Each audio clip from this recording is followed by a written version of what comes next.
Good morning, everyone. Welcome to the 6th meeting of the Board of Trustees of the New York City Public Housing Preservation Trust. I'm Lisa Bova-Hyatt, Chair of the Trust's Board of Trustees. As the first order of business, it's my honor to take the role of the trustees present. Please answer present or here when your name is called. Karen Blondell. Present. Pamela Campbell. Present. Baba Hom. Here. Anika Lescott Martinez. Present. Barbara McFadden is absent. Maria Torres Springer is absent. With 5 trustees present, including myself, we have a quorum. Ms. Lim shall assist me in holding and carrying out today's meeting. Ms. Lim, you may proceed with today's agenda. Thank you, Madam Chair. Good morning, trustees. The first action item on today's agenda is the approval of the minutes from the May 15th, 2024 board meeting. Unless there are any questions, I move that the board adopt this resolution. Is there a second? I second. All in favor, say aye. Aye. Thank you, Madam Chair. The minutes are adopted. The next item on the agenda are the chair's remarks. Thank you. Good morning, everyone. We've made tremendous progress on the trust since our last board meeting, and we're thrilled to share some substantial updates with all of you today. I know that the trust president and team will go into more in-depth information throughout our meeting today, but I wanted to start us off with a high-level overview of where we are.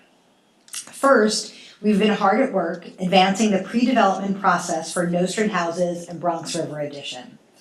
This has been a tremendously collaborative effort across NYCHA and the Trust, and we are grateful for all our team members who have been providing their time, insight, and expertise. We are also deeply grateful to the residents of Nostrand Houses and Bronx River Addition who have been so generous with their input and feedback, helping to ensure that the renovations and services the Trust will provide meet their needs. We are also thrilled to share that we completed 2 votes at Coney Island and Coney Island 1 Site 1B, also referred to as Unity Towers. They both had strong voter turnout, reflecting how residents are showing up and showing that they want their voices to be heard in the future of their developments. Residents at Unity Towers voted to join the Trust, making them the 3rd site to opt into the Trust Modernization Program. Heading into October, we are excited to kick off our pre-development process with this community. Lastly, we have launched our next voting site at Highland, which is a development in Bushwick, Brooklyn, with 209 units. We are currently partway through the 100-day engagement period, during which our voter engagement team educates residents on their options for the vote. And we won't know the results of the vote until December, but we will of course keep the board updated on where things land. With that, I'll pass it back to Lisa Lim. Thank you, Madam Chair. The next item on the agenda is the President's report to be presented by President Vlada Kneff. Thank you, Board Chair Bova-Hyatt, Secretary Lim. Good morning, everyone. Thank you for joining us today. As you heard, Chair Bova-Hyatt, we've made tremendous progress. I want to thank all of our colleagues at NYCHA and other agencies that continue to support that progress every day. I want to start by acknowledging that we had to miss our last scheduled board meeting due to the worldwide IT shutdown, which impacted systems in this building. In today's meeting, we'll cover agenda items that were prepared for that last meeting. It's worth noting that I celebrated 1 year at the Trust this month. It is fitting that we had to produce the Trust's first strategic plan. The plan is a requirement of the Trust Act, but actually a great tool for us to look back over the course of last year and reflect on the work that we've completed, and to look forward, planning out our next year, which will require the same level of expeditious action. But we also must remain focused on excellence. You'll hear more about the strategic plan later in the meeting.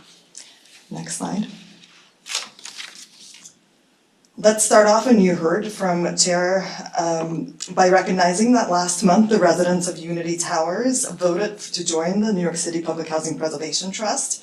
60% of the heads of household participated in the vote, and NYCHA residents have chosen the trust as the path forward for preserving and improving their homes. As the next step, the trust will begin collaborative process with NYCHA and residents to shape the future of Unity Towers. Next slide. On June 11th, the trust held an industry event at City College. It was well attended by the design and construction industry.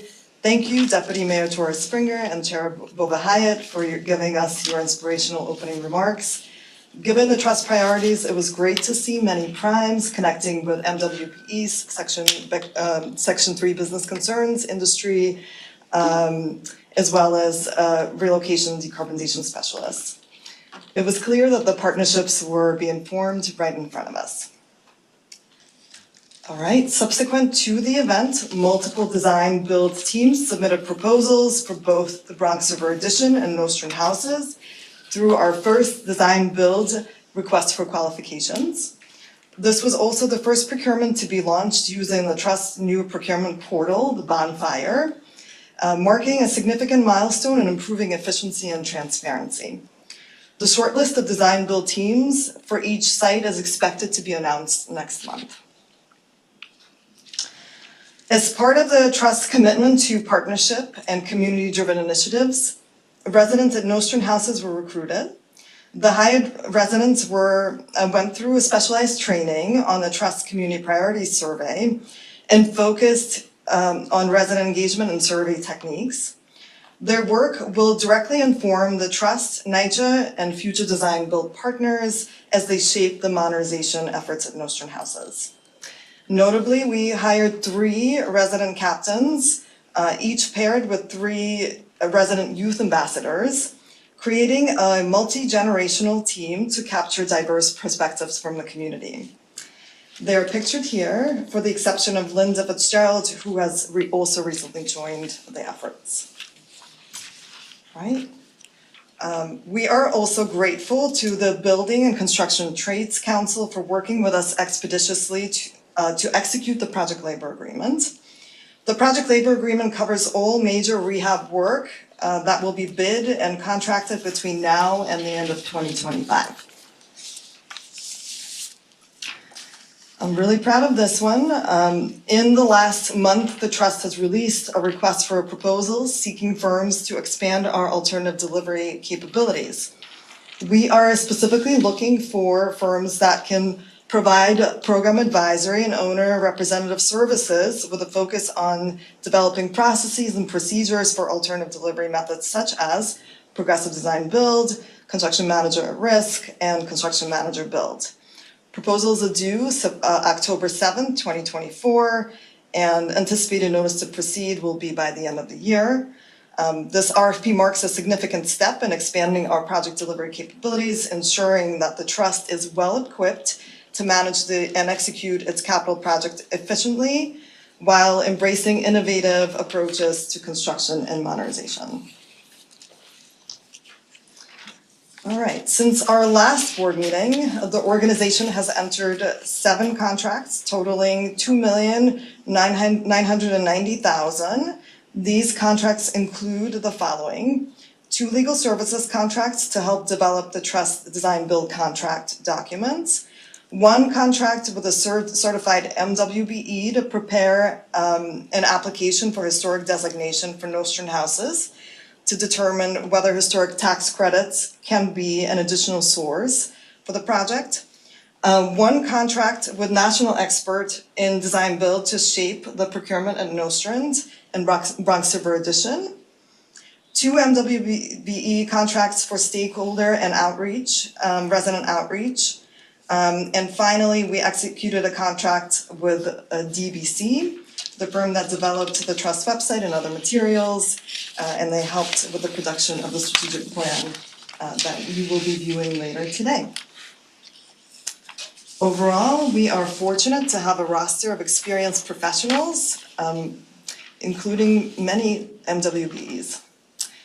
Thank you. That concludes my report, and you will hear next from Board Secretary Lisa Lim on resolutions for adoption, and the Chief Operating Officer Jillian McLaughlin on our strategic plan.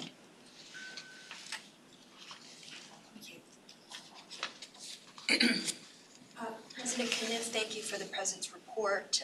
The second action item on today's, President Kniff, thank you for the President's report. We will move on to the action items of the agenda. The second action item on today's agenda is the adoption of the resolution of the Trust mission statement, which I will present. The Authorities Budget Office requires public authorities under its jurisdiction to adopt a mission statement. For the Board's review and approval, we are proposing the Trust mission statement, which states the following. The New York City Public Housing Preservation Trust mission is to safeguard public housing as a resilient and sustainable foundation for community and opportunity. By empowering residents and modernizing our buildings and infrastructure, we ensure a secure and vibrant future for generations of New Yorkers. Unless there are any questions, I move that the board adopt this resolution for the trust mission. I think it's just wonderful. Thank you. Is there a second? I second. All in favor say aye and raise your hand. Aye. Aye. Are there any abstentions? If so, please raise your hand. Thank you. The resolution for the mission statement is adopted.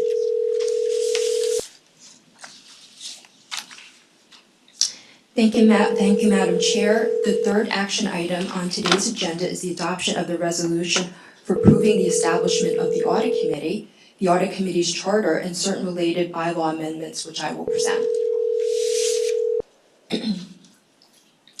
The Board adopted bylaws authoring the establishment of an Audit Committee, and we are bringing to the Board a combined resolution to activate the committee by adopting the Audit Committee's charter and membership. The Audit Committee is important to our work, and the charter encapsulates its responsibilities, which include the following. Number one, appointing, compensating, and overseeing independent auditors, review and approving the trust audited financial statements. Number two, conduct special investigations as needed. For example, reports made by individuals under the trust ethics policies are to be investigated by the Audit Committee. Number three, to recommend any policies for internal financial controls, compliance, and risk assessment, and to monitor the trust staff compliance with such recommendations. This resolution also includes the initial membership of the Audit Committee with the recommendation to appoint Trustee Campbell as Committee Chair and Trustees Blondell and Lescott Martinez as Committee Chairs. We are grateful for the trustees' willingness to serve on this committee.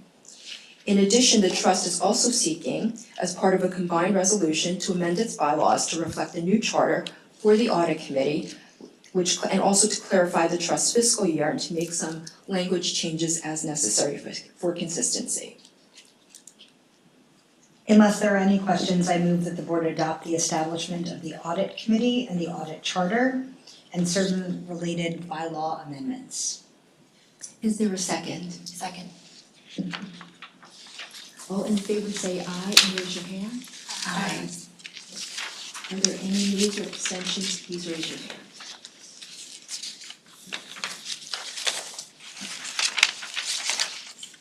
The resolution for the establishment of the Audit Committee and the Audit Committee Charter and related bylaw amendments are adopted. Thank you. Thank you, Madam Chair. The fourth item on today's agenda is the adoption of the resolution to contract with Nixon Peabody and Berger Gray LLP for legal services, which I will present. The Trust issued an RFP for a suite of legal services, including regulatory and real estate law. After reviewing the proposals, the selection committee proposes to contract with Nixon Peabody LLP and Berger Gray LLP for such services. These services will provide the Trust with the expertise necessary to design and execute its trust modernization and preservation program, which involves complex real estate financings and transactions, as well as conforming to requirements from the Department of Housing and Urban Development and other regulatory requirements. I will briefly describe each of the law firms. Nixon Peabody. Nixon Peabody has deep real estate expertise and worked with many public housing authorities. Nixon Peabody has advised on many Section 9 to Section 8 conversions, including providing counsel on NYCHA's PACT program. Uniquely among firms that proposed to our legal services RFP, Nixon proposed a meaningful other economic opportunity plan to create a professional opportunity for NYCHA residents in law school to work at Nixon Peabody. Nixon Peabody will also work with a New York State registered MWBE subcontractor, D. Seaton Associates, for 30% of the work in this contract. Nixon Peabody was found responsible. Next, Berger Gray. Berger Gray demonstrated experience in real estate legal services, including representing the New York City Housing Authority, NHPD, and private developers in a variety of real estate transactions, underscoring the firm's ability to support real estate transactions and analysis. Berger Gray is a New York State registered MWBE. Berger Gray was found responsible. Just let me correct that statement. Berger Gray has represented HPD. The selection committee recommends issuing a contract to each firm for $1.8 million for the initial 3-year term. I'm assuming That's a not to exceed amount. Not to Correct, exceed yeah. amount. Unless there are any questions, I move that the board adopt this resolution approving the contract each with Nixon Peabody LLP and Berger Gray LLP for legal services. Is there a second? a second. All in favor say aye and raise your hand. Aye. Or if there are any nays or abstentions, please raise your hand. The resolution for the approval of the contracts for legal services, each with Nixon Peabody and Berger Gray LLP, are adopted. Thank you, Madam Chair. For the next item and last on the agenda, COO Jillian McLaughlin will present the Trust strategic plan and goals for 2025 and accept public comments at the end of her presentation.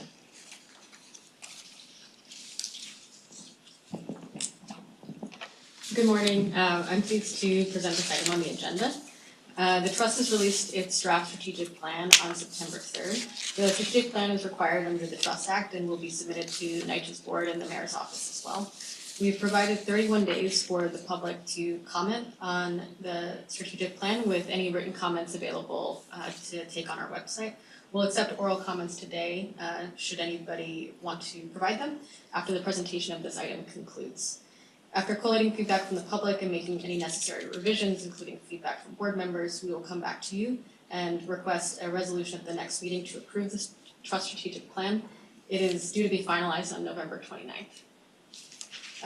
The intent of the Trust strategic plan is to provide a structured way for the Trust to report out on our accomplishments and future plans and to solicit input from stakeholders, notably members of the public, but especially residents. The plan is organized in 4 areas. First, we covered the last 12 months in review. A lot of hit on many of those items, but we focused on the votes for the developments, including the development that opted to remain in Section 9, the build out of our internal capabilities in our team, as well as the initial work that we've done with residents in partnership with NYCHA.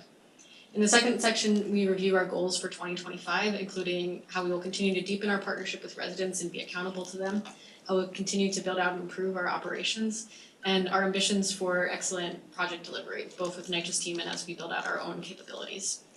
In the third section, we report out on the Trust contracts, including our remarkable 50% plus MWBE spend for eligible spend in our first year. And then in the final section, we offer a summary of our goals that were developed by our teams that we'll use to report out on our efforts and hold ourselves accountable, both internally, and then we'll publish those results next year. With that, I will pause and see if any members of the public are here today and wish to offer a comment on the draft strategic plan. Okay, thank you. I know I'm not a member of the public, but I just want to say thank you very much to all of you on the Trust team for such a thoughtful plan. It's really impactful. I don't know if any other board members want to comment. I agree.